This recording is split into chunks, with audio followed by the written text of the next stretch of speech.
हरे कृष्णा। तो आप सभी का स्वागत है हमारे भगवत गीता समरी स्टडी के दूसरे दिन में। तो एक कल का थोड़ा सा हम रिवीजन करते वक्त कल आप लोगों ने सुना किस प्रकार अर्जुना विषाद करते हैं। धृतराष्ट्र जो जन्म से अंधे थे और जो है वो ज्ञान से भी अंधे थे, और इस कारणवश जो है उन्होंने अपने 100 पुत्रों की जो भी बुराइयां थी उनको ध्यान नहीं रखते हुए इस इतने बड़े महाभारत युद्ध के जो कह सकते रचेता बने। अगर वो चाहते तो युद्ध को रोक सकते थे, लेकिन वो ज्ञान से भी अंधे होने के कारण उन्होंने ऐसा कार्य नहीं किया और अंततः ये युद्ध टल नहीं पाया और इसके वजह से इतने लाखों करोड़ों लोगों की मृत्यु हो गई। तो धृतराष्ट्र को संजय बता रहे हैं कि युद्ध भूमि में अर्जुन कृष्ण से क्या संवाद कर रहे हैं, और ये 45 मिनट के संवाद को ही हम भगवत गीता कहते हैं। तो भगवत गीता के पहले अध्याय में हमने देखा अर्जुन ने 5 कारण जो बताते हैं कि क्यों वो युद्ध नहीं करना चाहते हैं। उनमें से पहला कारण था दया की भावना, दूसरा कारण था अगर मैं ये युद्ध जीत भी जाऊं और अगर मैं इतना बड़ा साम्राज्य प्राप्त भी कर लूं तो बिना परिवार के, बिना किसी लोग के इसका आनंद ही क्या होगा, क्या फायदा ऐसा युद्ध जीत करके। तीसरा कारण था कि फियर ऑफ सिंफुल रिएक्शन, कि इतने लोगों की मृत्यु होगी तो उसका पाप का जो बोझ है वो कौन सहेगा। चौथा था कि फैमिली ट्रेडिशन, जो परंपरा है, कुल की परंपरा, वो नष्ट हो जाएगी क्योंकि सभी स्त्रियां जो हैं वो विधवा हो जाएगी और स्त्रियां दूषित होने से जो उनके संतान उत्पन्न होंगे वो भी दूषित होंगे और इस प्रकार पूरी परंपरा, पूरा कुल ही नष्ट हो जाएगा। और पांचवा कारण था इनडिसीजन, कि अर्जुन पूरी तरह से जो है बिविल्डर हो चुका था और समझ में नहीं आ रहा था उसको मैं क्या करूं क्या नहीं करूं। तो आप देखोगे इस दूसरे अध्याय में भगवान श्री कृष्ण इतने सुंदर तरीके से और इतने लॉजिकली इसके हर एक एक प्रश्न का उत्तर देंगे। तो मैं आप सबसे रिक्वेस्ट करूंगा, अगर आपके पास भगवत गीता है अपनी कॉपी तो अपने सामने उसको खोल लीजिए दूसरे अध्याय को और मेरे साथ फ्लो में चलिए आगे। ये बहुत बड़ा अध्याय है, इसमें 72 श्लोक हैं और ये अध्याय का नाम दिया है गीता का सारांश, कंटेंट्स ऑफ गीता समराइज्ड, क्योंकि इस अध्याय में भगवत गीता के 3 मुख्य जो अंग है, कर्म योग, ज्ञान योग और भक्ति योग, इन तीनों के बारे में थोड़ा थोड़ा इसमें चर्चा किया गया है। तो इसीलिए एक प्रकार से ये आपको गीता में आपको क्या और समझने को मिलने वाला है उसको सारांश में बता दिया गया है। तो अगर आप ये अध्याय भी समझ जाओगे अच्छे से तो आपको गीता का एक ओवरव्यू पिक्चर मिल जाएगा। तो इसलिए बहुत ही महत्वपूर्ण अध्याय है और इसमें कई विषयों पर चर्चा की गई है।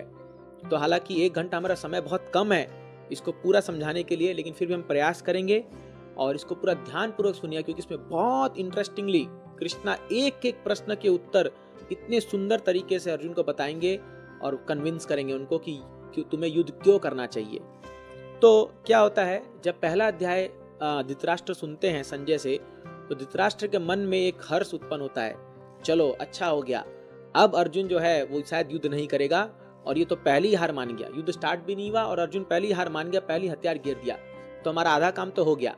अभी अगर अर्जुन ने मना कर दिया तो जो मेन योद्धा है वही मना कर दिया, तो अब बाकी लोगों को तो हम सलट लेंगे। तो उसके मन में एक हर्ष उत्पन्न होता है। लेकिन संजय को पता था कि धृतराष्ट्र को कहते हैं तुम जानते नहीं अर्जुन किसके साथ खड़े हुए हैं। वहां भगवान साक्षात जो है मधुसूदन, केशव, वो खड़े हुए हैं और ऋषिकेश नाम से बुलाते हैं भगवान को संबोधित करते हुए कहते हैं संजय, धृतराष्ट्र वो ऋषिकेश के साथ खड़े हुए हैं। ऋषिकेश क्यों? क्योंकि ऋषिकेश का मतलब है इंद्रियों के स्वामी। ऋषिक मतलब इंद्रिया, ऋषिकेश मतलब इंद्रियों के स्वामी। भगवान अभी तुरंत ही अर्जुन को उसके विषाद से निकाल के बाहर ले आएंगे और आप देखोगे कुछ ही समय में युद्ध के लिए तैयार हो जाएगा। तो फिर जो है संजय धृतराष्ट्र को ऐसा कह करके फिर आगे बढ़ते हुए कहते हैं कि अब पहली बार उवाच श्री भगवान उवाच। तो आप देखो भगवत गीता की एक खासियत है कि यहाँ पर जब धृतराष्ट्र ने कहा तो वहां पर आया धृतराष्ट्र उवाच, जब संजय ने कहा तो वहां पर आया संजय उवाच, जब अर्जुन कुछ कह रहे हैं तो वहां पर आया अर्जुन उवाच, लेकिन जब कृष्ण कुछ कह रहे हैं तो वहां पर क्या रहा है, श्री भगवान उवाच। तो क्लियर शब्दों में व्यासदेव यहाँ पर जो भी रीडर हैं, जो भी ये महाभारत पढ़ने वाले उनको स्पष्ट कर दे रहे हैं कि अब जो व्यक्ति बोलने जा रहा है वो कोई साधारण व्यक्ति नहीं है। उसकी बातों को ध्यान दो, उसकी बातों को गंभीरता से लो, क्योंकि अब स्वयं साक्षात भगवान बोलने जा रहे हैं, है ना। तो आप देखोगे जब कोई बड़ा समारोह होता है तो जितने भी वहां पर लोग आते हैं तो सब पहले जो सारे लोग बोल लेते हैं, फिर लास्ट में जब प्राइम मिनिस्टर को माइक दिया जाता है, उनका स्वागत होता है, वो सबसे लास्ट में बोलते हैं। और जब वो बोलते हैं तो पूरी दुनिया उनको बड़ा ध्यान से सुनती है, क्योंकि सबसे महत्वपूर्ण व्यक्ति बोलने जा रहा है। और वो जो बोलेगा उसकी बात में कुछ तो दम होगा और उसकी बात में कुछ तर्क होगा, उसको सुनना चाहिए। उसी प्रकार अब जब भगवान बोलने बोलने जा रहे हैं तो उनकी बातों को ध्यान से सुनना चाहिए, क्योंकि अब जो एक एक शब्द जो उनके मुख से निकलेगा वो ब्रह्म वाक्य है, और वो वेदा स्वयं वेदा ही है, और वो 100% सत्य होने वाला है, इसलिए उसको ध्यान देना चाहिए। तो सबसे पहले जब भगवान बोलना शुरू करते हैं तो वो अर्जुन को डांटते हैं। वो अर्जुन को बोलते हैं, अर्जुन कैसी मूर्खतापूर्ण बातें कर रहे हो तुम। अरे तुम तो ऐसे विषयों के लिए शोक कर रहे हो जो शोक करने योग्य नहीं है। जो एक बुद्धिमान व्यक्ति होता है वो न तो मृत्यु के लिए कभी शोक करता है और न जीवित के लिए कभी शोक करता है। तो पहले ही 3 श्लोक में आप देखोगे अर्जुन को भगवान एक तरह से फटकार लगा रहे हैं और डांट रहे हैं और कह रहे हैं कि तुम किस बात पर शोक कर रहे हो, और ये जो शोक तुम्हारे हृदय में आया ये तुम्हारा हृदय की दुर्बलता है, हृदय दौर्बल्यम, और तुम एक आर्यन हो, और तुम जिस प्रकार की बातें कर रहे हो वो तो एक कायर व्यक्ति के शब्द मुझे समझ ऐसे लग रहे हैं। ये तुम्हारे अंदर कैसे आ गया इस प्रकार का विषाद। भगवान आश्चर्य करते हैं। तो फिर अर्जुन कहता है कि भगवान आप मुझे कह रहे हो कि आश्चर्य कैसे आया मेरे मन में, लेकिन आप नहीं देख रहे मेरे सामने कौन खड़े हैं। मेरे सामने मेरे गुरु, मेरे सामने मेरे प्रपितामह, वो लोग खड़े हैं। अगर मान लो आज आपके सामने उग्रसेन खड़े होते जो कृष्ण के दादा थे, और या आपके सामने संदीपनी मुनि खड़े होते जो आपके गुरु हैं, तो क्या आप उनसे युद्ध करते।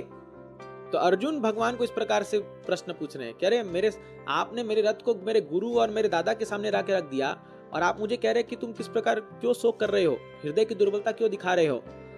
लेकिन आपको बता दूं, अगर भगवान को युद्ध करना पड़ता तो वो इनसे भी युद्ध कर लेते।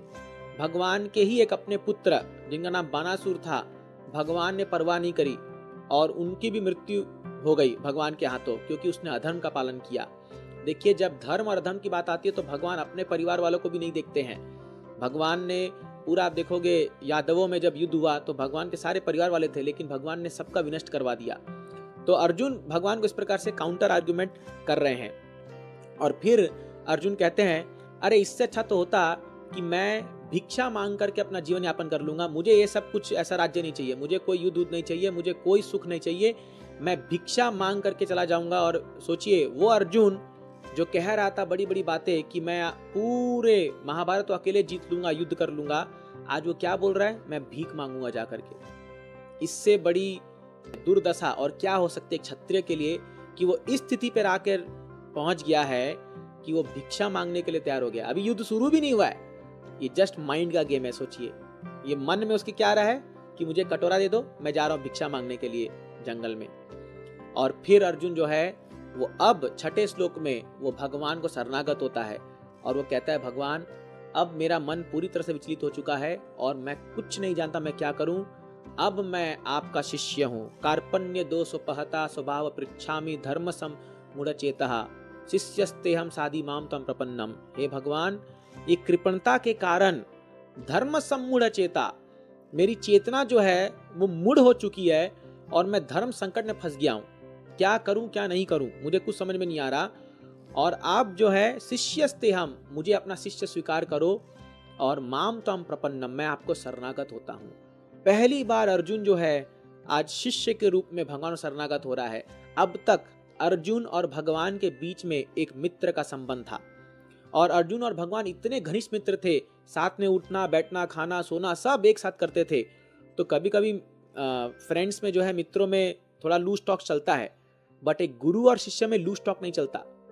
अब गुरु और शिष्य की जहां बात आ गई, अब भगवान सीरियस हो गए और अब भगवान अर्जुन को असली ज्ञान देना शुरू करेंगे। तो इसीलिए यहाँ पर पहली बार जो है अर्जुन अपने आप को शिष्य रूप में भगवान के सामने समर्पित कर रहा है। तो आप देखोगे इसके तात्पर्य में प्रभुपाद जी कहते हैं कि कौन सी ऐसी सिचुएशन है जहां पर हम एक गुरु को भी त्याग सकते हैं? क्योंकि अर्जुन को अभी द्रोणाचार्य का जो उनके गुरु सामने खड़े थे उनको उनका मृत्यु करना है और अभी वो अर्जुन कृष्ण को गुरु मान रहे हैं। तो प्रभुपाद जी बताते हैं अगर कोई गुरु कोई घृणित कार्य में लग गया या वो अपने धर्म से विहित हो गया है तो ऐसे गुरु को हम त्याग सकते हैं। तो कई बार हमारे मन में आता है कि हमने भी कभी बचपन में किसी कुल गुरु को स्वीकार कर लिया होगा। कई लोग ऐसे होते हैं जो फैमिली ट्रेडिशन में गुरु स्वीकार करते हैं और कई बार तो हम ऐसी लोगों के देखम देखी में भेड़ चाल में किसी गुरु को अपना लेते हैं। बट गुरु स्वीकार करने से पहले उसका चरित्र देखिए, उसके शास्त्र में ज्ञान, भगवान के प्रति भक्ति, शरणागति, ये सारे क्वालिटीज हैं, वो आगे आएंगे, हम उस पर चर्चा करेंगे। वो सब देखना चाहिए, तभी गुरु स्वीकार करना चाहिए। इसमें उदाहरण आते हैं जैसे बलि महाराज।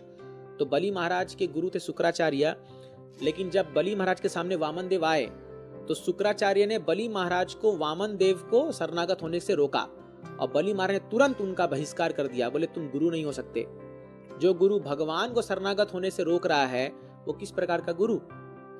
वो गुरु जो केवल धन और अर्थ के लिए जो शिष्य बनाते हैं वो वास्तव में गुरु नहीं होते, है ना। तो ऐसे गुरु को रिजेक्ट कर देना चाहिए, ऐसे गुरुओं को त्याग देना चाहिए, ये शास्त्र का वाक्य है।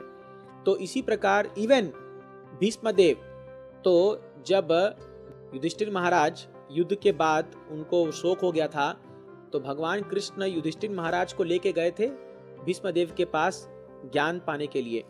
उस समय जब भीष्मदेव ज्ञान बोलना शुरू करते हैं तो द्रौपदी थोड़ा सा हंसती है। तो भीष्मदेव कहते द्रौपदी को, द्रौपदी मैं जान गया तुम क्यों मुस्कुरा रही हो, क्योंकि तुम याद कर रही हो असत सभा को, जब तुम्हें भरी सभा में हम सबकी आंखों के सामने तुम्हारा अपमान किया जा रहा था और उस समय मैंने कुछ कहा नहीं था। शायद उसको याद करके तुम हंस रही हो और तुम सोच रही होगी कि यो भीष्मदेव जो उस समय भरी सभा में, अथत सभा में मेरा अपमान को रोक नहीं पाया, आज वो जो है वो मुझे ज्ञान दे रहा है मेरे पतियों को। तो भीष्मदेव कहते हैं द्रौपदी उस समय मेरे मुंह बंद हो गए थे क्योंकि मैं दुर्योधन का नमक खा रहा था, लेकिन आज तुम्हारे पति के बाणों से मेरा शरीर का कतरा कतरा बाहर निकल चुका है, इसलिए मेरा शरीर शुद्ध हो चुका है और आज मैं भगवान की कृपा से ज्ञान देने के योग्य हो चुका हूँ। तो इसीलिए भीष्मदेव भी क्यों चुप रहे और क्यों अर्जुन को भीष्मदेव की भी हत्या करते समय उनको नहीं सोचना चाहिए, क्योंकि भीष्मदेव ने दुर्योधन का साथ दिया था। हालांकि वो थे शुद्ध भक्त, लेकिन भगवान की योजना से अगर एक शुद्ध भक्त भी अधर्म के साथ में रहेगा तो उसका भी विनष्ट हो जाएगा, चाहे वो कितना ही पावरफुल क्यों ना हो। ये भी भगवान सिखा रहे हैं गीता से हमें। तो अब भगवान जो है यहाँ पर अब अर्जुना भगवान को शरणागत होते हैं और अब भगवान जो है आप देखोगे 11वें श्लोक से ज्ञान देना शुरू करते हैं। तो 11 से लेकर के 30 तक भगवान ज्ञान सिखाते हैं, जिसको हम सांख्य भी कह सकते हैं। ये ज्ञान योग की पद्धति है और इसमें भगवान आत्मा और शरीर के बीच का जो अंतर है वो बताते हैं। दुनिया में ऐसा कोई शास्त्र नहीं है जिसमें आत्मा और शरीर के बीच में जो अंतर है उसके बारे में इतने स्पष्ट रूप से बताया गया होगा जितना भगवत गीता में बताया गया है, स्पष्ट रूप से। अब तक हम बचपन से सुनते आ रहे हैं हम शरीर नहीं, हम आत्मा है, हाँ आत्मा अमर है, आत्मा अजर है, आत्मा मरती नहीं है, ये सब हमने सुना है, लेकिन वास्तव में क्या है, उसकी सच्चाई क्या है, ये अब आपको जानने को मिलेगा भगवत गीता से। इतना सुंदर उपाख्यान भगवान यहाँ देते हैं, इतना लॉजिकली आप देते हैं कि आप कन्विंस हो जाओगे हम शरीर में आत्मा है। और मेरी बात मान लीजिए, अगर आप इस एक बात को समझ गए कि हम शरीर में हम आत्मा है, आपका जीवन पूरी तरह बदल सकता है। इस एक बात को केवल अगर हम समझ गए कि हम शरीर में आत्मा है, बहुत सारी परेशानी आपके जीवन से तुरंत खत्म हो जाएगी। अभी ये इस 1 घंटे में खत्म हो सकती है, केवल अगर आप इस बात को समझ गए कि हम शरीर में हम आत्मा है। क्योंकि हमारे जीवन की सभी समस्या जो है, प्रॉब्लम अगर है हमारे जीवन में, वो इस शरीर के वजह से है। और जो व्यक्ति समझ गया कि मैं शरीर में आत्मा हूं, तो वो व्यक्ति तुरंत खुश हो सकता है। एक बार श्रील प्रभुपाद जी पश्चिम देश में एक क्लास दे रहे थे इसी आत्मा और शरीर के बारे में। तो प्रभुपाद जी हमेशा कहते थे, you are not this body, you are spirit soul, हमेशा कहते थे। तो एक बहुत ही मोटी औरत जो है वो प्रभुपाद जी के शायद उधर मंदिर से जा रही थी और क्लास में बैठी होगी, और वो बहुत ही मोटी औरत थी और वो सुंदर नहीं दिखती थी, बहुत बदसूरत थी। और प्रभुपाद जी जब ये कहा तो क्लास के बाद आकर के उसने बहुत धन्यवाद किया प्रभुपाद जी को। प्रभुपाद, आज आप पहले व्यक्ति ऐसे हुए जिसने ये बात मुझे बताई कि मैं शरीर नहीं, मैं आत्मा हूं। इस शरीर को लेकर के, इस बदसूरती को लेकर के मैं इतना परेशान थी और इतना मैं अपने आप से फ्रस्ट्रेट हो चुकी थी, लेकिन आज पहली बार जानने को मिला कि मैं शरीर नहीं हूं। इतना सुकून मिल रहा है मुझे। तो देखिए, हमारे शरीर को लेकर के हम बहुत सोच विचार में पड़ सकते हैं, बहुत समय समस्या हम अपने मन में ला सकते हैं, लेकिन अगर हम केवल ये जान ले कि हमें शरीर नहीं, हम आत्मा हैं, तो बहुत सारी परेशानियां सॉल्व हो जाएगी। तो इसीलिए ये सेक्शन बहुत इंपॉर्टेंट है, इसको हम बार बार पढ़ सकते हैं। ये सेक्शन भगवान बोल रहे हैं अर्जुन के पहले जो रीजन था, मैं युद्ध क्यों नहीं करूंगा, उसके आंसर में। तो पहला रीजन क्या था? पहला रीजन था कंपैशन, दया। अर्जुन दया किसके लिए कर रहे थे? अर्जुन दया कर रहे थे इनके शरीरों के लिए। अर्जुन सोच रहे थे कि अरे, अगर मैं द्रोणाचार्य को मार दूंगा, मैं भीष्म पितामह को मार दूंगा, मैं इन सभी भाइयों को मार दूंगा, तो ये लोग यहाँ से खत्म हो जाएंगे, ये संसार चले जाएंगे। तो अर्जुन उनके शरीर के बारे में सोच रहे थे। और अभी भगवान बताएंगे कि शरीर महत्वपूर्ण नहीं है, आत्मा महत्वपूर्ण है। तो आप सोचिए, अगर एक व्यक्ति डूब रहा है और उसके सर पर सोने का मुकुट लगा हुआ है, तो उस मुकुट को निकालते वक्त क्या आपको तनिक भी चिंता होगी या कोई सोचेगा? अगर वो पूरी तरह डूब रहा है तो उसके शरीर में जितने गहने होंगे सब होंगे, वो निकाल देंगे ना। मान लीजिए अगर आप बहुत सारे सोने का ब्रेसलेट, घड़ी, चेन वेन पहन के जा रहे हो और कोई आकर के आपको रिवॉल्वर दिखाता है और आपको बोलता है कि ये सब गहने दो या तो नहीं तो मार दूंगा, उस समय आप गहने के बारे में सोचोगे? तुरंत निकाल के दोगे। क्यों? क्योंकि आपको अपनी जान प्यारी है, आपको पहले अपने जान को बचाना है ना। वो गहना तो बाद में देखा जाएगा, और खरीद लेंगे और आ जाएगा। उसी प्रकार एक बुद्धिमान व्यक्ति अपने आत्मा को बचाने का प्रयास करता है। शरीर को तो सब बचाने का प्रयास कर रहे हैं, और जो सही है, क्योंकि शरीर हमें दरकार है, लेकिन कितना भी प्रयास करो शरीर को बचा नहीं सकते, क्योंकि आत्मा अमर है, शरीर अमर नहीं है। शरीर तो एक दिन जाना ही है। यही बात भगवान बताते हैं, अर्जुना तुम बेफालतू की बात पे तुम इतना शोक कर रहे हो। तुम क्या चीज के लिए शोक कर रहे हो? तुम इस शरीर के लिए शोक कर रहे हो? अरे अगर आज तुम नहीं मारोगे इनको तो कल अपने आप ये इनकी मृत्यु तो आनी ही है। जिस व्यक्ति ने जन्म लिया इस संसार में, उसकी मृत्यु तो आनी ही है, उसको शरीर छोड़ना ही है। चाहे तुम कारण बनो, चाहे कोई और कारण बनेगा। आज देख लीजिए, आप देखोगे अभी आज ही का खबर है, टर्की में इतना बड़ा भूकंप आया, 5000 लोग मर गए वहां पर। तो उन्होंने कभी सोचा होगा कि इन लोगों ने कि अपने घर में बैठ के आराम से हम टीवी देख रहे होंगे कुछ लोग, और सडनली भूकंप आया और घर का छत ही सिर पे गिर गया, तो कौन क्या कर सकता है उसमें? कोई किसको दोष दे? किसी को दोष नहीं दे सकते। तो ये प्राकृतिक आपदा है। तो वही भगवान कह रहे हैं कि अगर तुम नहीं मारोगे इन लोगों को, तो मेरी योजना से ये कैसे तो कैसे भी मरेंगे। तो इन शरीर के लिए ज्यादा शोक मत करो। फिर भगवान 12 में कहते हैं कि तुमको क्या लग रहा है कि क्या ये लोग अभी मरने के बाद फिर इस दुनिया में नहीं रहेंगे? भगवान कहते हैं, न त्वमेवं जातु नासम न त्वं नेम जनादीपा न सर्वे चैव भविष्यामि सर्वे पर अतः परम। हे अर्जुना, ऐसा कभी समय नहीं था कि ये सारे राजा लोग इस संसार में नहीं थे। ऐसा कभी समय, अभी भी ऐसा समय है कि ये लोग सब हैं यहाँ पर, और ऐसा कभी समय नहीं आएगा ये लोग यहाँ पर एग्जिस्ट नहीं करेंगे। हर एक प्राणी जो है वो, क्योंकि आत्मा है, वो हर एक पीरियड ऑफ टाइम, काल में मौजूद है। कोई अलग अलग शरीर में हो सकता है। आज ये लोग मनुष्य के शरीर में हैं, कल कोई पशु के शरीर में हो सकते हैं, कल कोई अन्य देवता के शरीर में हो सकते हैं, किसी भी शरीर में हो सकते हैं। लेकिन ये मत सोचो कि अगर तुम इनको नहीं मारोगे तो ये लोग, या तुम इनको मार दोगे तो ये लोग फिर जीवित नहीं हो पाएंगे। नहीं, ऐसा नहीं, ये गलत है। और फिर भगवान 13वें श्लोक में कहते हैं, देहिनोस्मिन् यथा देहे कौमारम यौवनम जरा तथा देहांतर प्राप्तिर धीरस्तत्र न मुह्यति। अरे ये शरीर का बदलना, ये तो चलता ही रहेगा। शरीर तो हमेशा बदलता रहेगा। जिस प्रकार एक बच्चा धीरे धीरे जवानी के स्तर पर आता है, फिर जवानी से बूढ़ा होता है, और बूढ़ा होने के बाद वो शरीर छोड़ करके दूसरे शरीर में चला जाता है, उसी प्रकार तो जिस प्रकार इस पूरे जीवन में शरीर बदलते रहता है, तो उसी प्रकार मृत्यु के समय में आत्मा एक शरीर को छोड़ करके दूसरे शरीर में चली जाती है।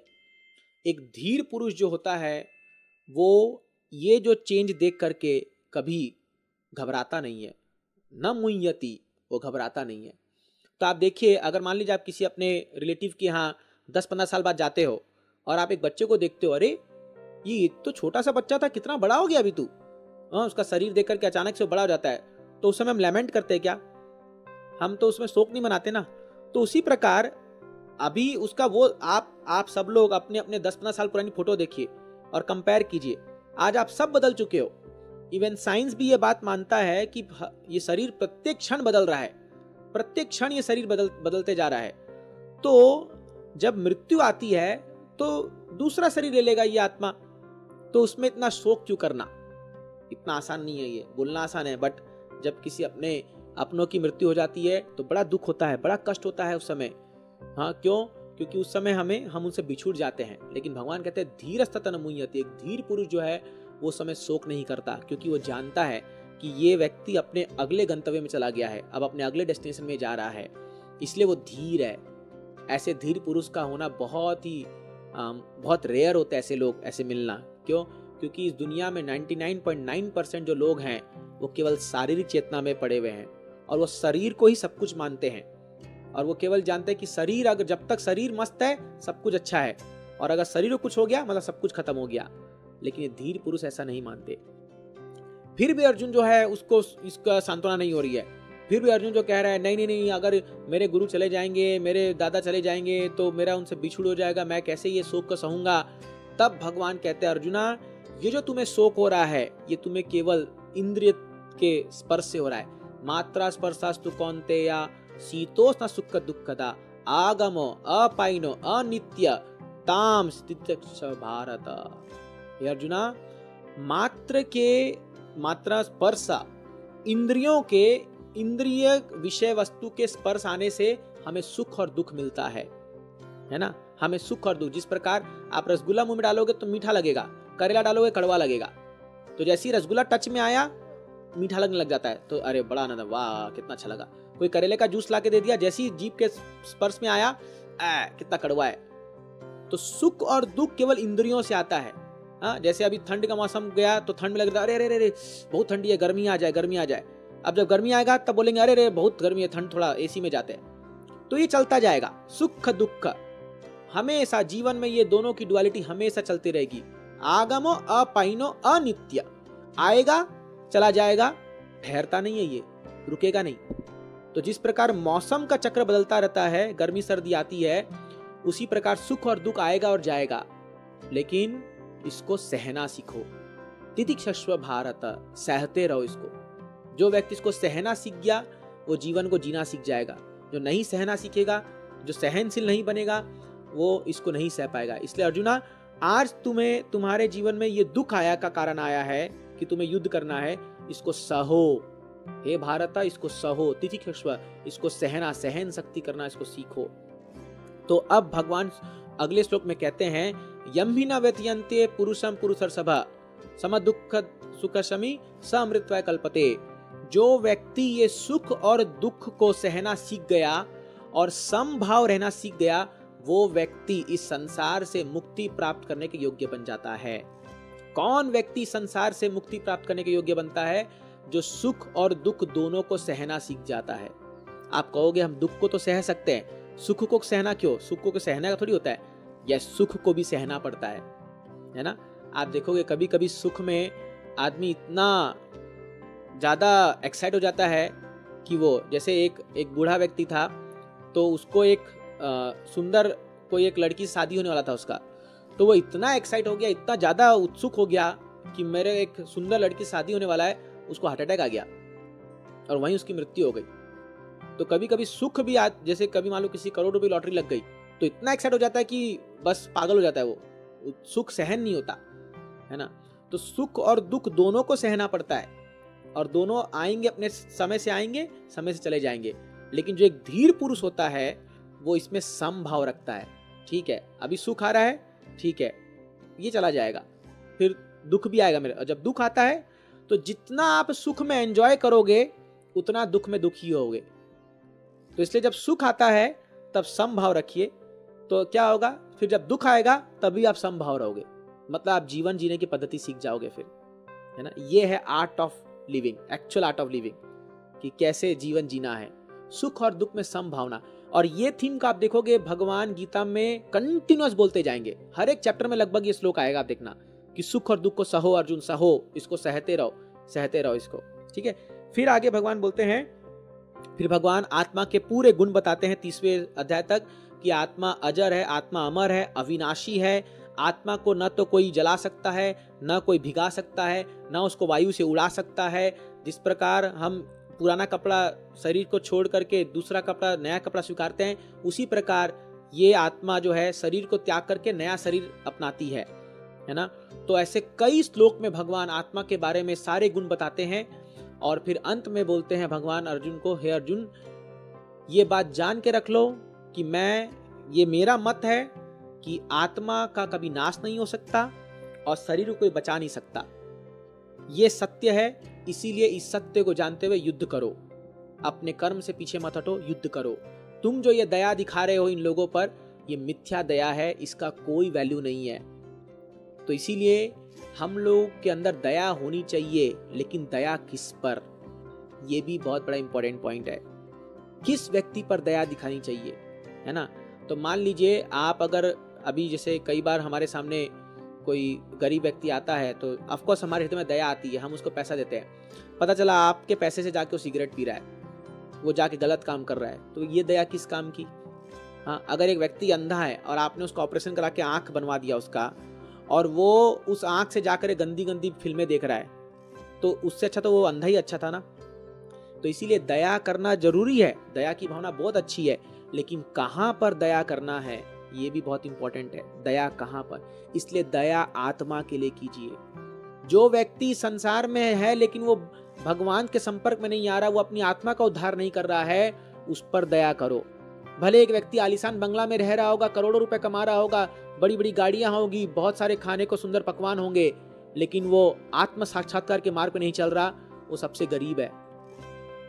हम अमीर गरीब सोचते हैं कि जिसके पास पैसा है वो अमीर है। नहीं नहीं नहीं नहीं नहीं, जो व्यक्ति अपने जीवन की को सफलता के मार्ग पे लेके जा रहा है, जो व्यक्ति आत्म साक्षात्कार के मार्ग पे जा रहा है, वो सबसे अमीर व्यक्ति है। भले उसके पास भारी दृष्टि से फूटी कौड़ी ना हो, हाँ, कोई फूटी कौड़ी ना हो। शिवाजी महाराज, जब तुकाराम महाराज, यहाँ महाराष्ट्र की कथा आपको बता रहा हूँ, तुकाराम महाराज के सामने बड़े बड़े सोने के भंडार भेजे थे, उनको एक मटका सोना भेजा था, उनके पत्नी के लिए हीरे जवाहरात भेजे थे, और छुप करके देख रहे थे कि ये कैसा रिएक्ट करते हैं। तो तुकाराम महाराज जो है, उन्होंने उस सोने का वो सब भेंट को देख करके कहा, नहीं ये मेरा नहीं है, ये तो पांडुरंगा का है, तो विट्ठल का है, और एकदम उसके प्रति 1% भी आसक्ति नहीं दिखाई। और शिवाजी महाराज ने जब उनका ये चरित्र देखा, उनके सामने जाके झुक गए और कहे, वास्तव में तुम राजा हो, मैं दास हूं। बोले कैसे? बोले तुमने अपने इंद्रियों को जीत लिया है, इसलिए तुम राजा हो, और मैं अपने इंद्रियों को जो है जीत नहीं पाया, और मैं जो है इंद्रियों का मैं दास बन चुका हूं, तुम इंद्रियों के स्वामी हो। इसीलिए हम, कोई भी जो सन्यासी होता है, हम उसको गोस्वामी कहते हैं। गोस्वामी मतलब गो के स्वामी, गो मतलब इंद्रियां, और स्वामी मतलब जिसने अपने इंद्रियों को जीत लिया है। तो जिस व्यक्ति ने अपने इंद्रियों को जीत लिया है वो है गोस्वामी, और जो व्यक्ति ने अपने इंद्रियों को नहीं जीता, जो अपने इंद्रियों के अंडर आ जाता है, वो है गोदास। तो इसीलिए तुकाराम महाराज को फिर शिवाजी महाराज उस समय ही शरणागत हो जाते, बोलते तुम मेरे गुरु हो। तो ये बात जो है यहाँ पर अभी भगवान बता रहे हैं अर्जुन को कि हे अर्जुन, तुम ये जो है इंद्रियों के दास मत बनो, इंद्रियों के स्वामी बनो। तो ये कब होगा? जब हमें ये ज्ञान होगा, जब हम ये गीता का ज्ञान को अपने जीवन में आत्मसात करेंगे। तो यहां तक भगवान पहले प्रश्न का उत्तर देते हैं, जो कि है दया को, तुम्हें दया कहाँ करनी चाहिए। अब भगवान दूसरा जो प्रश्न था अर्जुन का, दूसरा जो उनका विषय था कि मैं क्यों नहीं करूंगा, वो था क्या कि अगर मैं युद्ध जीत भी लूं तो क्या फायदा, मुझे कोई प्रकार का एंजॉयमेंट नहीं मिलेगा, मुझे कोई प्रकार खुशी नहीं मिलेगी। अब भगवान बता रहे सकाम कर्म के बारे में।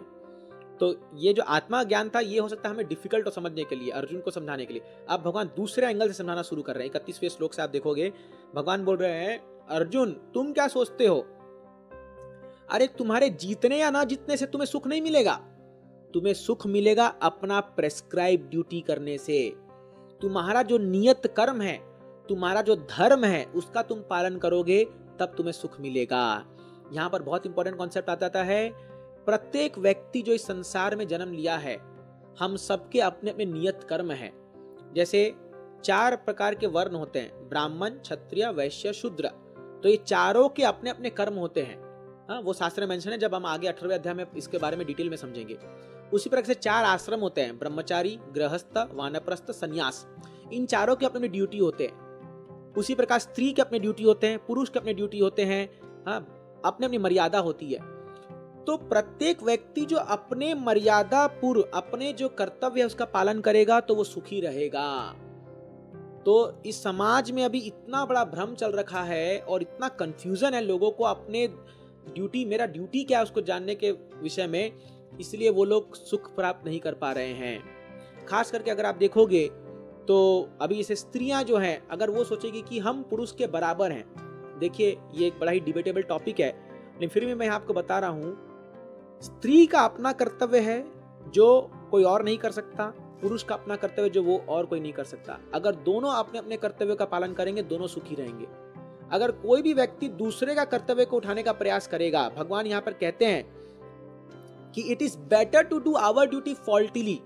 आप अपने धर्म को पालन कर रहे हो, अगर उसमें कोई त्रुटि भी है तो भी चलेगा, लेकिन अगर आप दूसरे के धर्म को उसका नकल करके करने का प्रयास कर रहे हो तो वो आपको सुख नहीं देगा।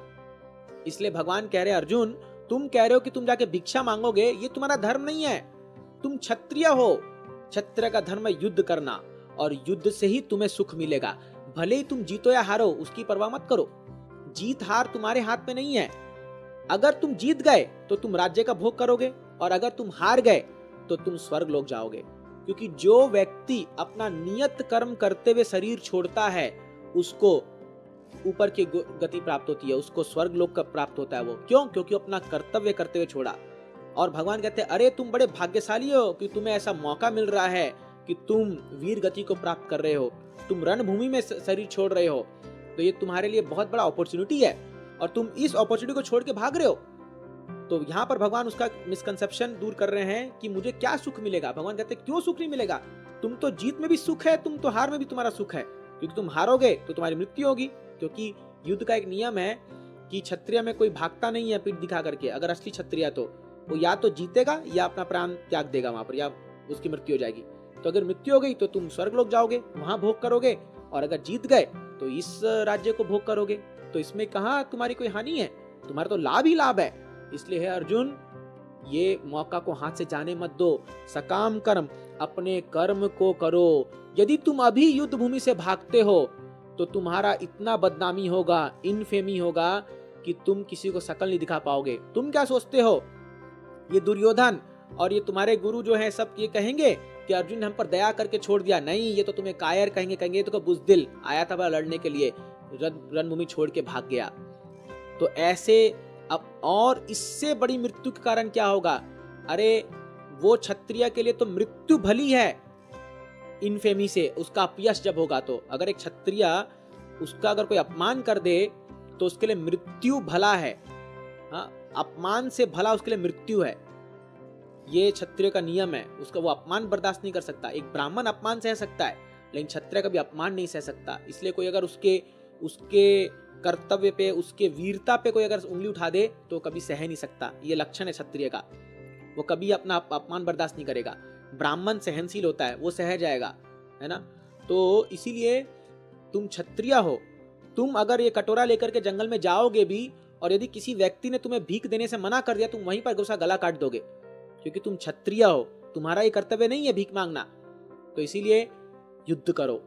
ये भगवान सकाम कर्म से बता रहे हैं, भोग के, कि तुम दोनों ही केस में तुम्हें एंजॉयमेंट मिलेगा। अब सुनिए तीसरा रीजन। जब अर्जुन ने तीसरा क्या कहा था, सिंफुल रिएक्शन।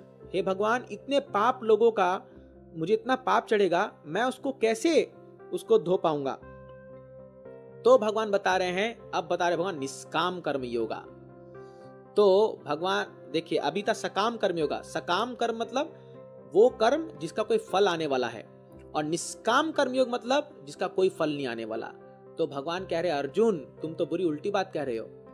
अरे यदि तुम इस युद्ध को छोड़ के भागते हो तो वो सिंफुल है, लेकिन अगर तुम इस युद्ध भूमि में युद्ध करते हो तो उसका कोई पाप नहीं चढ़ेगा। क्यों? क्योंकि तुम जो हो मेरे आदेश पर युद्ध कर रहे हो। ये भक्ति योग है। इसीलिए ये जो निष्काम कर्म योग है इसको बुद्धि योग भी कहते हैं और इसको भक्ति योग भी कहते हैं। अब यहाँ पर एक बहुत बड़ा इंपॉर्टेंट कॉन्सेप्ट आने वाला है। जो लोग कहते हैं ना कर्म ही पूजा है, कर्म करो फल की चिंता मत करो, कर्म करो। अब और वो जो फेमस श्लोक आता है कर्मण्येवाधिकारस्ते मा फलेषु कदाचन, उसका व्याख्यान भगवान यहाँ पर करेंगे। तो भगवान पहले कहते हैं, सबसे पहले अर्जुन एक बात सुन लो, निष्काम कर्म योग करने में कोई भी हानि नहीं होती है। नेहा विक्रम नाशोस्ति प्रत्यवायो न विदते स्व अल्पमपि धर्मस्य त्रायते महतो भयात्। कोई भी व्यक्ति जो निष्काम कर्म योग के द्वारा मेरी भक्ति में लगता है, यदि वो थोड़ा सा भी इसमें प्रयास कर ले तो वो कभी खत्म नहीं होता। यही भक्ति योग का सबसे बड़ा एडवांटेज है, सबसे बड़ा एडवांटेज है ये चीज। और यही बहुत बड़ा कन्विंसिंग पॉइंट है हमें क्यों भक्ति करना चाहिए, हमें क्यों भगवान की उपासना करनी चाहिए।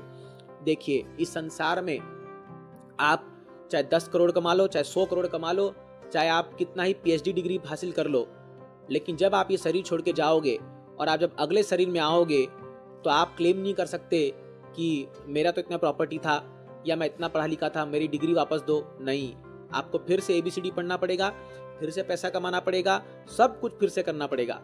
लेकिन भक्ति में ऐसा नहीं है। जिस व्यक्ति ने थोड़ा सा भी भक्ति कर लिया है, थोड़ा सा भी, आपने अगर एक बार भी भगवान का नाम ले लिया हो, भगवान की माला जप कर ली हो, या आप अभी जो ये क्लास अटेंड कर रहे हो, आप भगवान के विषय में कोई भी कार्य करते हो, वो आपका इटर्नल एसेट है, वो आपसे कोई छीन नहीं सकता। ये एडवांटेज है। और यदि कोई व्यक्ति अगर 10% 11% भक्ति करके शरीर छोड़ता है तो अगला जन्म में वो 0 से शुरुआत नहीं करेगा, वो 11% 12% शुरुआत करेगा। इसीलिए ये भक्ति का महत्व है। और भगवान बोलते हैं अरे स्वल्पम, कोई थोड़ा सा भी इस पाथ पे चल जाए ना, इस मार्ग पे चल जाए, त्रायते महतो भयात, मैं उसको बड़े से बड़े भय से निकाल देता हूँ। आप देखोगे कई बार हम लोग सड़क पे चल रहे, अचानक से हम बच जाते कार से ठुकने से, या कई बार हम एकदम नैरो एस्केप से बच जाते, जीवन हमारा बच जाता है। ये सब क्यों होता है? कहीं ना कहीं हमने किसी का भला किया, कहीं ना कहीं हमने भगवान को याद किया, भगवान की सेवा की है, कुछ तो हमने अच्छा कर्म किया है, उसके फल स्वरूप भगवान बचा देते हम लोगों को। आप समझिए, इसलिए इस मार्ग में थोड़ा सा भी किया हुआ प्रयास विफल नहीं जा सकता, थोड़ा सा भी। इसलिए सोचिए उन लोगों का क्या बड़ा सौभाग्य होगा जो दिन रात भगवान की सेवा में लगे हुए हैं, कितना बड़ा सौभाग्य है। इसलिए अभी भी आप लोग के पास समय है, जितना समय मिल पा रहा है, जो हो रहा है, इस मार्ग पर जुड़िए। एक एक पल, एक एक समय, एक एक सेकंड जो आप इसमें लगा रहे हो, ये आपका विफल नहीं जा सकता। इसका रिजल्ट 100% आने वाला है, 100%। ये भगवान की वाणी, भगवान कह रहे हैं, ये कभी विफल नहीं होगा। फिर भगवान कहते हैं इस मार्ग में चलने के लिए क्या चाहिए? वैसे आत्मिका बुद्धि एकेह कुरु नंदना। जो लोग व्यवसायत्मिका, देखिए व्यवसाय का वर्ड यूज कर रहे हैं, वैसे मतलब बिजनेस।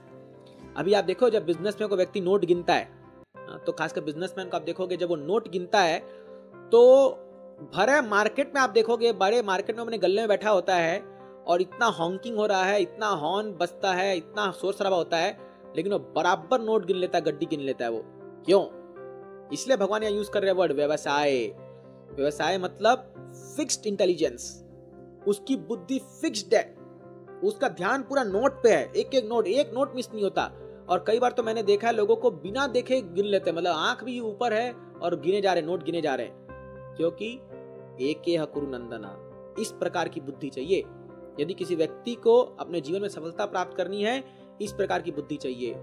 और बुद्धयो अव्यवसायिना बहुशाख्यनन्ताश्च, जिसकी बुद्धि बहुत जगह भिरी पड़ी है वो अव्यवसायी है, वो कभी सफल नहीं हो सकता, भगवान यहाँ बताते हैं। तो अर्जुन अपने ध्यान को, अपने मन को, अपने बुद्धि को जो है व्यवसायिका बनाओ, एक पॉइंट पे अटेंशन डालो। अभी भगवान यहाँ बता नहीं रहे किस पर अटेंशन डालना है, वो भगवान आगे जाके बताएंगे कि मुझ पर अटेंशन डालना है, वो भगवान आगे जाके बताएंगे ये चीजें। और फिर भगवान कहते हैं कि देखो ये जो वेद है इसमें कई प्रकार के सकाम कर्म के माने बताया गया है कि अगर तुम ये करोगे तो स्वर्ग मिलेगा, ये करोगे तो वो मिलेगा, ये करोगे तो वो मिलेगा। इन सभी प्रकार को चीजों को त्याग दो और क्या करो? वैदिक कर्म कांड की विधि से उठ करके भक्ति योग में जुड़ने का प्रयास करो। स्वयं भगवान यहाँ पर अभी भक्ति योग का महानता बताएंगे अभी आगे, और इसके विषय में ये बात आएगा। तो अब भगवान बताते हैं कि ये निष्काम कर्म योग को कैसे प्रैक्टिस करना है। सुनिए इस श्लोक को, जो बहुत फेमस श्लोक है पूरे दुनिया में, और अक्सर लोग इस श्लोक का केवल आधा ही श्लोक को उच्चारण करते हैं, बाकी नहीं बोलते। क्या भगवान बता रहे हैं यहाँ पर? कर्मणि एवाधिकारस्ते मा फलेषु कदाचन। अर्जुन, कर्म करना तुम्हारा अधिकार है, फल पर तुम्हारा अधिकार नहीं है। मा फलेषु, फल का अधिकार मेरा है। मां कर्तव्य एवं हेतुर्भुर माते संगोस्त कर्मणि। तुम्हारा काम केवल कर्म करना है, फल तुम्हारा नहीं है, फल मेरे हाथ में है। और अगर तुम बोलोगे अच्छा फल तो मेरा है तो फिर मैं कर्म करूं क्यों? नहीं, माते संगोस्त कर्मणि, ये भी अधर्म है। तो वास्तव में निष्काम कर्मयोगी वो है जो कर्म करता है लेकिन कर्म का सारा फल भगवान को चढ़ा देता है, वो है कर्मयोगी। जब हम कर्मयोगी की बात बोलते हैं तो कर्म तो करता है वो, लेकिन योग मतलब भगवान से जुड़ना, कर्म के फल को भगवान को चढ़ा देता है। तो इसका प्रैक्टिकली उदाहरण क्या है? जैसे कोई व्यक्ति होता है जो बहुत धन कमाता है, अपने धन से वो भगवान का मंदिर बना देता है, अपने धन से वो भगवान की सेवा कर देता है। अगर आप लोग गृहस्थ हो, गृहस्थ में क्या करना चाहिए आपको? आपको अपने घर के मालिक भगवान को मानना चाहिए, और अपने घर में जो भी आप आमदनी होती है, जो भी आप कार्य करते हो, वो भगवान की प्रसन्नता के लिए कीजिए। ये है कर्म योग, यही है कर्म योग। केवल कर्म करोगे उसका रिएक्शन आएगा, सुख या दुख, लेकिन अगर आप उसी कर्म को भगवान से जोड़ दोगे तो वो हो जाता है कर्म योग। यही हम लोग को करना है, केवल कर्म को भगवान से जोड़ना है। तो हम जो भी कमाते हैं उसका कुछ हिस्सा भगवान की सेवा में लगा दो, किसी मंदिर में दान दे दो, या भगवान के प्रचार प्रसार में सेवा में लगा दो। कभी भक्तों को बुला करके, आप देखोगे इस्कॉन प्रोग्राम में क्या होता है, हाँ, आप हम गृहस्थ को देखते हैं, वो अपने घर में प्रोग्राम करते हैं, भक्तों को बुलाते हैं, प्रसाद खिलाते हैं, यात्रा पे जाते हैं, धाम करते, सेवा करते हैं। यही है कर्मयोग। अपने जो श्रम उन्होंने किया, जो कर्म किया, उसको भगवान की सेवा में लगा देते हैं, क्योंकि वास्तव में जो आपको फल आ रहा है वो आपका परिणाम नहीं है, वो भगवान की कृपा से फल आ रहा है। यदि भगवान नहीं चाहे तो आपको उसका फल नहीं आ सकता। आप देख रहे हो, रातों रात एक व्यक्ति अमीर से, टॉप रिच पर्सन से तुरंत गिर जाता है, कितना करोड़ों का नुकसान हो जाता है, और एक आदमी रातों रात करोड़पति बन जाता है। किसकी कृपा है ये भगवान की कृपा है। तो इसीलिए ये है असली कर्म। तो जब लोग बोलते हैं कर्म ही पूजा है, कर्म करो, अगर कर्म ही पूजा है तो हम तो बोलेंगे जो डोंकी है, जो गधा है, वो सबसे बड़ा वर्शिपर है, क्योंकि वो सबसे ज्यादा कर्म करता है, सबसे ज्यादा मेहनत करता है। लेकिन क्या चीज के लिए कर्म करता है वो? केवल अंत में उसको एक गाजर मिलता है और उसके लिए वो मेहनत करते रहता है मूर्खों की तरह। कर्म करना है, लेकिन किसके लिए करना है ये जानना बहुत जरूरी है। ये भगवान यहाँ पर ये बता रहे हैं। तो फिर भगवान जो है आगे बुद्धि योग, अगर आप ये निष्काम कर्मयोग करते हो तो इसके बारे में भगवान बताते हैं इसका बेनिफिट क्या होगा। पहला, आपको इसका कोई सिंफुल रिएक्शन नहीं लगेगा। तो यदि आप अपने कर्म के फल को भगवान की सेवा में लगा देते हो तो आपको इसका कोई सिंफुल रिएक्शन नहीं लगेगा आपके कर्म का। अगर उसमें कोई त्रुटि हो भी जाए तो उसका दोष नहीं लगता। दूसरा, आप जन्म मृत्यु के चक्कर से बच जाओगे। तीसरा जो है, आपकी बुद्धि जो है वो वैसात्मिका बन जाएगी, वो फिक्स्ड हो जाएगी। ये है बुद्धि योग करने की पद्धति और इसका लाभ। अब भगवान बोलते हैं, जब भगवान यहाँ पर वर्ड यूज करते हैं 53वें श्लोक नंबर पे, स्थित प्रज्ञा, ऐसा व्यक्ति जो निष्काम कर्म योग करता है वो स्थित बन जाता है और वो समाधिस्थ हो जाता है। तब अर्जुन प्रश्न पूछते हैं, हे भगवान, बहुत इंटरेस्टिंग सेक्शन अभी आ गया गीता का, ये लास्ट सेक्शन जो पूरा ही भक्ति योग से जुड़ा हुआ है। हे भगवान, उस व्यक्ति के क्या गुण होते हैं? मैं कैसे पहचानूंगा एक व्यक्ति जो स्थित प्रज्ञ हो चुका है, जो व्यक्ति अपने कर्म में स्थित हो चुका है, जो व्यक्ति अपने जीवन में समाधि प्राप्त कर चुका है, वो व्यक्ति का क्या लक्षण होता है मुझे बताइए। वो कैसे बोलता है, वो कैसे बैठता है, वो कैसे चलता है। आप देखोगे हर एक व्यक्ति का इस संसार में एक पहचान होती है। अगर एक आर्मी वाला व्यक्ति है तो आर्मी का वर्दी पहनेगा, सिर पे टोपी होगा, स्टार्स लगे होंगे उसके बाहों पर, है ना। यदि कोई अमीर व्यक्ति होगा, आप देखोगे महंगी घड़ी होगी, सोने का चेन होगा, बड़े एकदम ब्रांडेड कपड़ा पहना होगा, बेल्ट टाई वही सब अच्छे से पहना होगा। तो हर एक पहचान होती है। उसी प्रकार से एक स्थित प्रज्ञा, एक बड़ा ही उन्नत व्यक्ति का भी पहचान होता है, और वो पहचान भगवान यहाँ गीता में बताएंगे क्या उसकी पहचान है। अब जब अर्जुन यहाँ पर प्रश्न पूछ रहे हैं कि भगवान उसका क्या पहचान है, तो इसका मतलब अलग है। जब अर्जुन पूछ रहे हैं कि वो व्यक्ति कैसा बोलता है, इसका मतलब क्या पता आपको? यदि वो व्यक्ति का कोई गुणगान करे और वो व्यक्ति का कोई बदनाम करे तो वो कैसा व्यवहार करता है। किम प्रभासिता किम आसिता, वो व्यक्ति बैठता कैसा है, इसका मतलब क्या है? अपनी इंद्रियों को वो व्यक्ति कैसे संयम में रखता है। और व्रजेत किम, वो व्यक्ति चलता कैसे, इसका मतलब क्या है, वॉकिंग का मतलब क्या है कि वो व्यक्ति अपने इंद्रियों को इस दुनिया में किस प्रकार से एंगेज करता है। और भगवान हर एक का उत्तर देंगे। अगले जो है आप देखोगे 55 से लेकर के 71वें श्लोक तक भगवान इन 4 प्रश्न का उत्तर देते हैं। पहला उत्तर कि वो व्यक्ति क्या व्यवहार कैसा होता है, उसका जनरल सिम्टम क्या है। तो भगवान बहुत सुंदर ये श्लोक कहते हैं, प्रजाहाति यदा कामान सर्वान पार्थ मनोगतान आत्मनि एवात्मना तुष्टे स्थित प्रज्ञ तदुच्यते।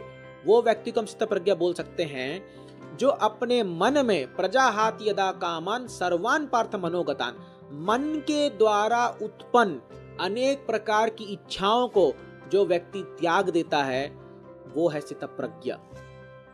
सर्वान पार्थ मनोगतान आत्मनि एवात्मना तुष्टे, वो व्यक्ति अपनी आत्मा में संतुष्टि प्राप्त करता है, ऐसा व्यक्ति स्थित प्रज्ञ होता है। वो स्थित प्रज्ञ नहीं हो सकता जो हर दिन हर संडे को शॉपिंग के लिए जाना है उसको और 1000 चीज उठा के ले आते फालतू का, जिसको हमें दरकार भी नहीं है वो चीजों की, तो खाली बस इच्छाओं को पूर्ति करने में पागलों की तरह लगे हुए हैं। ऐसा व्यक्ति कभी स्थित प्रज्ञ नहीं हो सकता और वो कभी आत्मा में संतुष्टि प्राप्त नहीं कर सकता। तो इस सेक्शन में भगवान इच्छा पर बहुत प्रबल देंगे, इसलिए ध्यान से इन श्लोकों सुनिए। One of the hit shlokas है पूरे गीता में। आपको अगर कुछ हिट श्लोकास देखना है तो ये जो श्रृंखला आ रही है अभी 55 से लेकर के पूरे 71-72 तक जबरदस्त श्लोक है। एक एक श्लोक पर कई घंटों बोला जा सकता है, लेकिन मैं बस समरी में पूरा आपको इसको बताऊंगा। इसका मतलब भगवान बता रहे हैं, पहली बात वो अपनी आत्मा जो है, आत्मा में वो संतुष्ट होता है और आत्मा में वो रमन करता है। ऐसा व्यक्ति मन के जो इच्छाएं हैं उसको जो है वो कभी अपने पर हावी नहीं होता। ये पहला प्रश्न का उत्तर है। दूसरा प्रश्न पूछते हैं कि यदि वो व्यक्ति के जीवन में कोई उसको अगर उसका गुणगान करे या कोई उसका अपमान करे तो वो कैसा व्यवहार करता है। तो भगवान बोलते हैं इक्विपॉइज्ड रहता है वो व्यक्ति। वो व्यक्ति जो है वो कभी भी किसी पर रिटेलिएट नहीं करता, वो शांत रह सकता है। अगर उसको सुख मिलता है तो वो ज्यादा हवा में नहीं उड़ता, ही डजंट बिकम इलेटेड। अगर दुख मिलता है तो डिप्रेशन में नहीं जाता वो। आप देखो इस दुनिया में अक्सर क्या है, हमें हैप्पीनेस मिलता है तो एकदम हवा में उड़ने लग जाते हैं, अब मुझसे बढ़कर कोई नहीं, मुझसे बड़ा खुशी कोई नहीं, और जैसे कोई दुख आया डिप्रेशन में चले जाते हैं। बट ऐसा व्यक्ति जो स्थित प्रज्ञा है वो कभी भी ये लक्षण नहीं दिखाता, वो दोनों में समभाव में रहता है। कोई उसको जब उसका गुणगान करता है वो क्या सोचता है, ये भगवान की कृपा है। कोई उसका अपमान करता है क्या सोचता है, अरे मैं तो और इससे बुरा हूं, ये तो जो कहा मैं इससे और बुरा हूं। और हम लोग का देखिए, अगर कोई हमें सम्मान करता है तो कितना हमें लगता है यस, अरे कम बोला इसने, और बोलना चाहिए था, मैं तो कितना महान हूं। और यदि कोई अपमान करता है तो तुरंत द्वेष आता है मन में, और मेरे बारे में ऐसा बोला, दिखाता हूं अभी इसको मैं कौन हूं। तुरंत आप देखोगे। क्यों? क्योंकि हम स्थित प्रज्ञा नहीं बने अभी तक, हम अभी तक नहीं बने। ये सिम्टम है। जो शुद्ध भक्त होते हैं, जो एडवांस्ड सोल होते हैं, ये सिम्टम है उनका, और हम उनके लक्षण से जान सकते हैं कितना एडवांस्ड है। अगर आपको सही में जानना है कि हम एडवांस्ड बन रहे हैं कि नहीं बन रहे भक्ति में या अपने जीवन में, तो ये सिम्टम से देखिए हम कैसे रिएक्ट कर रहे हैं। कोई भी अगर हमारे सामने या तो हमारा गुणगान आ रहा है या हमारा द्वेष, हमारा अपमान आ रहा है, हम कैसे रिएक्ट कर रहे हैं, यही हमें बताएगा कि हम कितने एडवांस्ड हुए। As simple as that. जब सेकंड भगवान बताते हैं तो भगवान अब बता रहे अर्जुन को कि वो व्यक्ति के सामने इक्विपॉइज्ड होगा, ये थर्ड अब रीजन है किस प्रकार वो बैठता है, की मासीता। जब उसके सामने इंद्रिय के विषय वस्तु आते हैं तो वो क्या करता है। तब भगवान बोलते हैं कूर्मो अंगानी सर्वसह, अपने इंद्रियों को वो कछुए के समान अंदर घुसा लेता है। आप देखो कछुआ का एग्जांपल भगवान यहाँ दे रहे हैं। क्यों? आप देखो कछुआ चलते रहता है, जैसे ही उस पर कोई खतरा आता है वो तुरंत अपने हाथ पांव को अंदर घुसा लेता है और एक शेल के अंदर बंद हो जाता है। फिर आप उसको उठा के 10 मंजिले से फेंक दो तभी भी उसको कुछ नहीं होगा, इतना कड़ा उसका सेल होता है, उसका कवरिंग होता है। उसी प्रकार हम लोगों को जब हम इंद्रियों विषय वस्तु के दुनिया में जा रहे हैं, कोई भी चीज जो हमें एजिटेट कर रही है, जो हमें उत्सुक उद्वेग कर रही है, उस समय अपने इंद्रियों को दूर कर लो। कैसे? आप रास्ते में जा रहे हो, आपने एक बिलबोर्ड देखा, जो बिलबोर्ड में कुछ गंदे पिक्चर्स बने हुए हैं, आंख को मोड़ लो, उसको नहीं देखना चाहिए, है ना। या मोबाइल में कुछ अगर उल्टा सीधा चीज आ रहा है, उसको बंद कर दो, उसको डिलीट कर दो, मत देखो। लेकिन आज का जमाना पूरा उल्टा हो गया है। आज लोग और पैसा दे करके गंदी चीजों को देखते हैं और उनका मन खराब होता है और फिर जो है देखिए आज का मार्केट है कंज्यूमरिज्म मार्केट, तो जो दिखता है वो बिकता है, इसलिए इतना एल्यूरिंग बना देते हैं समाज को। अभी भगवान इसके बारे में आगे कहेंगे कि ध्यायतो विषयाम पुंसा, कैसे जब हम जो चीज को देखते हैं वो हम खरीदते हैं। अगर आप पुणे से मुंबई जाओगे, मुंबई टू पुणे हाईवे में जाओगे, आपको बड़े बड़े बिलबोर्ड दिखेंगे और आपको वहां लिखेगा you also deserve a dream house, आपका भी एक सपना का घर होना चाहिए। कोई लंबी सी कार होगी, यू नीड दैट कार, ऐसा दिखाते ऐसा लगता है कि अगर ये नहीं खरीदेंगे तो हमारा जीवन ही बेकार हो गया है। और हम लोग उसको देखते ही आकर्षित हो जाते हैं, अरे अब तो मुझे लेना ही पड़ेगा ये, भले मेरे पास पैसे हो या ना हो, कोई बात नहीं, लोन ले लेंगे। तो क्या है, ये दुनिया में हमारे इंद्रियों को इतना प्रोपागेट किया जा रहा है, प्रोपागेंडा किया जा रहा है, और उस इंद्रियों को जो है इतना आउट ऑफ कंट्रोल बनाया जा रहा है कि व्यक्ति जो है पूरी तरह से पागल हो चुके हैं और उसके पीछे भागते रहते हैं और वो कभी संतुष्ट नहीं होती है। ये बात जान के रख लीजिए, गीता में आपको समझ में आएगा, ये इंद्रियों को कितना ही आप भोग दे दो, ये कभी संतुष्ट नहीं हो सकते, कभी संतुष्ट। जैसे अगर एक अग्नि में कितना ही आप घी डालते जाओ, कितना ही पेट्रोल, वो और बढ़ता जाएगा, आग कभी बुझ नहीं सकता वो।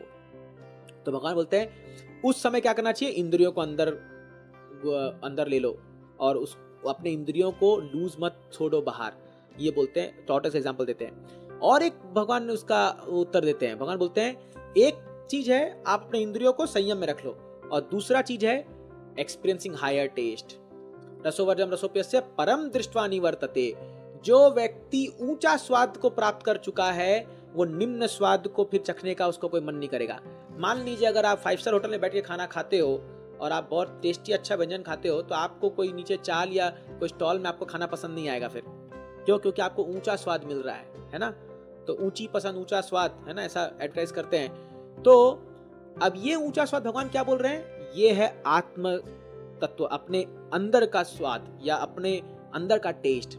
इसलिए एक भक्त जो होता है वो भक्ति में ऐसा स्वाद आनंद करता है कि उसको ये बाहरी दृष्टि के जो सुख है उसको समझ में नहीं आते। उसको लगता है अरे क्या है ये, इसमें क्या मजा है, इसमें क्या एंजॉयमेंट है, उसको मजा नहीं आता उस चीज में, है ना। ये स्वाभाविक है। अगर आप हायर चीज एक्सपीरियंस करो तो आपको लोअर चीज पसंद नहीं आएगी, ये स्वाभाविक है ना। तो भगवान कहते हैं कि अगर आप अपना टेस्ट बढ़ा लिया है तो आप इस इंद्रिय विषय वस्तु को आप त्याग कर पाओगे। तो हमारे पास कई लोग ऐसे आते हैं जो कहते हैं, जिनको बुरी आदतें हैं, नशा करने की आदत है, वो कहते हैं कि हम नशा को कैसे छुटाएं, और हम उनको यही कहते हैं कि आप भगवान की भक्ति कीजिए, भगवान का प्रसाद खाइए। मैंने अनेक उदाहरण देखे हैं, जिन लोगों ने भगवान का प्रसाद खाना शुरू किया है उनकी सभी बुरी आदतें चली गई है, सभी, नॉनवेज तक छोड़ दिए वो लोग, और सिगरेट स्मोकिंग सब कुछ छूट जाता है, अपने आप छूटता ही है, अपने आप, आपको कुछ करने का दरकार नहीं है। क्यों? ऊंचा स्वाद मिल रहा है, ऑटोमेटिक है, ऊंचा स्वाद दो, लोअर छोड़ देगा, अपने आप छूट जाएगा वो। तो इसीलिए ये है टेक्निक, कैसे हम अपने सेंस कंट्रोल को हम कर सकते हैं। और फिर भगवान बताते हैं कि यदि आप अपने इंद्रियों को संयम में नहीं लाओगे तो क्या होगा।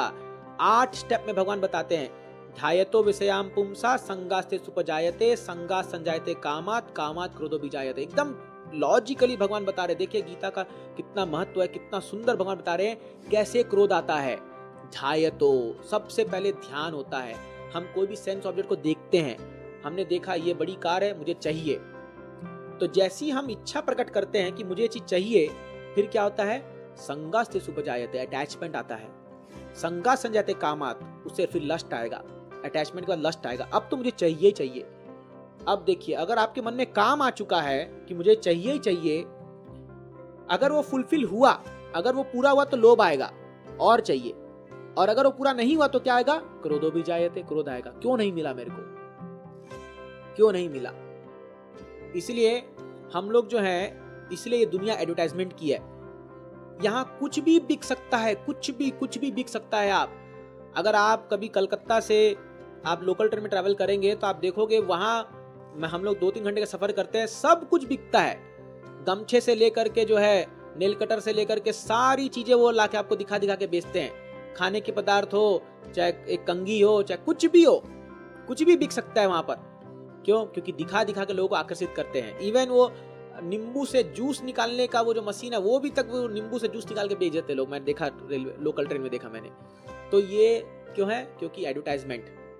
तो एड में जितना पैसा घुस रहा है, अगर वो सही में कल्याण के कार्य में घुसे तो क्या से क्या हो जाए, लेकिन ये क्यों है? क्योंकि ध्यायतो, दिखाओ लोगों को, दिखाओ। जैसे से दिखाओगे डिमांड बढ़ेगा, और डिमांड बढ़ेगा तो सप्लाई बढ़ेगा। फिर यही तो मार्केट दुनिया चल रही है। इसलिए आप देखो ऐड के लिए पागल हो रखे हैं सब लोग, ऐड कराओ, दिखाओ, माल में दम हो या ना हो, इसलिए ऐड बहुत। तो इसलिए क्यों? क्योंकि जैसे हम कुछ चीज देखते हैं या उसके बारे में सुनते हैं, हमारे मन में इच्छा हो जाती है मुझे भी चाहिए ये। असली में वो चीज बड़े ही जहर हो, लेकिन सुनने से और देखने से इच्छा प्राप्त हो जाती है कि चाहिए ही चाहिए, और पूरी दुनिया इसी में घूम रही है।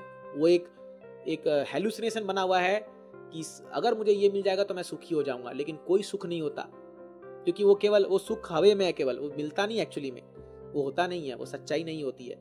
तो भगवान क्या कहते हैं? क्रोधात् भवति सम्मोहात्, सम्मोहात् स्मृति विभ्रमा, स्मृति भ्रंशा बुद्धिनाशो, बुद्धिनाशो प्रणश्यति। अगर ये क्रोध को कंट्रोल नहीं किया गया, धीरे धीरे क्या होगा? बुद्धि का नाश होगा, सम्मोह में गिर जाओगे, प्रणश्यति फॉल डाउन हो जाएगा। आप कोई ऐसा कार्य कर बैठोगे जो आप अपना नुकसान करोगे, दूसरों का भी नुकसान करोगे। ये भगवान बताते हैं 63वें श्लोक में। और फिर आखिरी सेक्शन में भगवान यहाँ बता रहे हैं कि वो व्यक्ति कैसे अपने इंद्रियों को यूज करता है। तो उसमें भगवान बताते हुए कहते हैं कि जो स्थित प्रज्ञ व्यक्ति है वो भगवान की कृपा प्राप्त कर लेता है। प्रसाद क्या है? भगवान का प्रसाद।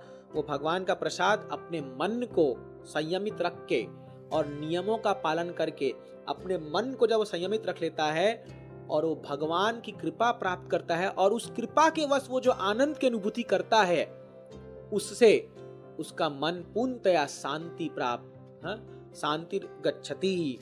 तो और फिर भगवान बोलते हैं नास्ति बुद्धि युक्तस्य, जिस व्यक्ति की बुद्धि मुझसे नहीं जुड़ी हुई है, न चायुक्तस्य भावना। पहली बार यहाँ भगवान अपने बारे में ला रहे हैं। ये देखो, ये भक्ति का एलिमेंट आ गया यहाँ पर। पहली बार इस श्लोक में 66 में भगवान अपने बारे में कह रहे हैं कि बुद्धि को कहाँ लगाना है। मैंने आपको कहा था उस समय भगवान ने बताया था कि उसको कहाँ एंगेज करना है। अब बता रहे हैं यहाँ पर भगवान को बुद्धि को कहाँ लगाना है। नास्ति बुद्धि अयुक्तस्य, जिसकी बुद्धि मुझसे युक्त नहीं हुई है, न युक्तस्य भावना, जिसकी भावना मुझ में नहीं जुड़ी हुई है। हाँ, फिर बोलते हैं न च भावित शांति, वो कभी शांति प्राप्त नहीं कर सकता। अशांत से कुतः सुखम, जो व्यक्ति कभी शांति प्राप्त नहीं किया वो सुख क्या प्राप्त करेगा? वो सुखी नहीं हो सकता। इसलिए इनडायरेक्टली यहाँ भी इनडायरेक्टली भगवान कह रहे हैं अर्जुन अपनी बुद्धि को मुझ में लगाओ। युक्त का मतलब है एंगेज करो अपनी बुद्धि को। कैसे एंगेज करें? सेवा के द्वारा, यह भगवान बताते हैं। और भगवान बोलते हैं कि अगर तुम्हारी मन और बुद्धि मुझ में नहीं लगी तो क्या होगा? कोई भी एक इंद्रियां जो इस संसार के इंद्रिय विषय वस्तु में फंस गई है, वो तुम्हारे मरण का कारण बन सकती है। तो आप देखोगे जैसे अलग अलग पक्षी प्राणियों का उदाहरण आता है। हाँ, जैसे आप देखोगे कि एक हिरण को कैसे पकड़ा जाता है? आवाज से। वो सुनता है, कोई कोई बजाता है फ्लूट में अच्छा आवाज, और वो हिरण उस आवाज को सुनकर के जो है पूरा कैप्चर हो जाता है। एक मॉथ, एक भृण होता है जो फायर देखने से आँख को देखता है और सोचता है वाह बड़े मजेदार चीज है, जाके उसमें घुस जाता है ना। हाथी, एक पता आपको हाथी को कैसे पकड़ते हैं? टच से। एक मादा हाथी को ले जा करके गड्ढे के पास रखते हैं और ये हाथी उसका स्पर्श करने के लिए भागता है और गड्ढे में गिर जाता है ना। तो उसी प्रकार से आप देखोगे एक फिश, एक मछली को टेस्ट से उसमें बेट में बांध करके कोई एक खाद्य पदार्थ डालते हैं, वो टंग अपने जीवा कंट्रोल नहीं कर पाती है और वो जाकर के उसको पकड़ लेती है। तो ऐसे अनेक उदाहरण है कि कोई भी एक इंद्रियां है, अगर वो कंट्रोल नहीं है वो आपके पतन का कारण बन सकती है। इसलिए ध्यान रखिए, अपनी इंद्रियों को संभालने का प्रयास कीजिए, क्योंकि इंद्रियां नहीं संभलेगी, मन संतुष्ट नहीं होगा। मन संतुष्ट नहीं होगा, बुद्धि जो है वो विचलित रहेगी और आत्मा कभी सुखी प्राप्त नहीं कर सकती है। ये गीता में यहाँ पर भगवान बता रहे हैं। और अब भगवान बताते हैं यही डिफरेंस है एक भौतिकवादी व्यक्ति में और एक आध्यात्मिक व्यक्ति में। क्या है? एक आध्यात्मिक व्यक्ति के लिए जो दिन है वो भौतिकवादी के लिए रात है, और जो उसके लिए दिन है वो ये रात है। क्यों? क्योंकि दोनों का इंटरेस्ट अलग अलग है। एक भौतिकवादी व्यक्ति को इस संसार के विषय वस्तु में भोग में आनंद आता है, लेकिन एक आध्यात्मिक व्यक्ति को ब्रह्म भगवान के विषय में आनंद आता है। आप देखोगे एक भक्त को भगवान की कथा में आनंद आता है और एक भौतिकवादी को फिल्मी सॉन्ग, सिनेमा सॉन्ग, बॉलीवुड, इसमें आनंद आता है। क्लियर कट डिफरेंस है। और अगर आप ऐसे भी देखोगे तो भी लिटरली भी करेक्ट है तो भक्त लोग जल्दी सोते हैं, सुबह 3:30-4 बजे उठ जाते हैं, और आप बहुत देखते हो देखोगे रात को 2 बजे 3 बजे सोएंगे और सूर्य उदय होकर के जब पूरा आधा आ जाता है तब उठते हैं। तो एक क्लियर कट डिफरेंस है दोनों के इंटरेस्ट में। और भगवान फिर इसका कंक्लूजन देते हुए 70वें श्लोक में कहते हैं कि एक बात जान लो अर्जुन कि एक जो आध्यात्मिक व्यक्ति है उसका हृदय जो है वो इतना भरा होता है, आध्यात्म के ज्ञान से इतना भरा होता है कि उसमें कई प्रकार की जब इच्छाएं आती भी है तो वो एक समुद्र की तरह गहरा होता है। जिस प्रकार समुद्र में कितनी सारी नदियां घुसती है, एक साथ घुसती है, बड़े बहाव से घुसती है, अगर आप गंगा सागर जाकर देखोगे तो कितने बहाव से घुसती है, लेकिन फिर भी वो शांत रहता है क्योंकि उसका सतह जो है, उसका डेप्थ जो है बहुत स्ट्रांग है। उसी प्रकार एक आध्यात्मिकवादी व्यक्ति का जो हृदय है वो इतना गहरा है कि उसमें अनेक प्रकार की इच्छाएं घुसती है लेकिन वो शांत रह सकता है। और वही एक भौतिकवादी व्यक्ति, वो अपने सभी इच्छा को पूर्ण करने के लिए भागता है इस दुनिया में, वो कभी शांति प्राप्त नहीं कर सकता, कभी नहीं, क्योंकि जो अपनी इच्छाओं का कोई इच्छा का अंत नहीं है और इसको कितना ही पूरा करने का प्रयास करो ये कभी संतुष्टि नहीं देगा। तो ये कहते हुए भगवान कहते हैं कि हे अर्जुना, जो व्यक्ति स्थित प्रज्ञ चेतना को डेवलप करने का प्रयास करता है अंत काल में वो ब्रह्मरिच्छति, मेरे धाम को प्राप्त करता है। तो क्योंकि वो इस संसार से मुक्त हो जाता है, धीरे धीरे करते करते करते करते वो प्राणी जो है इस संसार के कर्म बंधन से छूट करके मेरे धाम को प्राप्त करता है।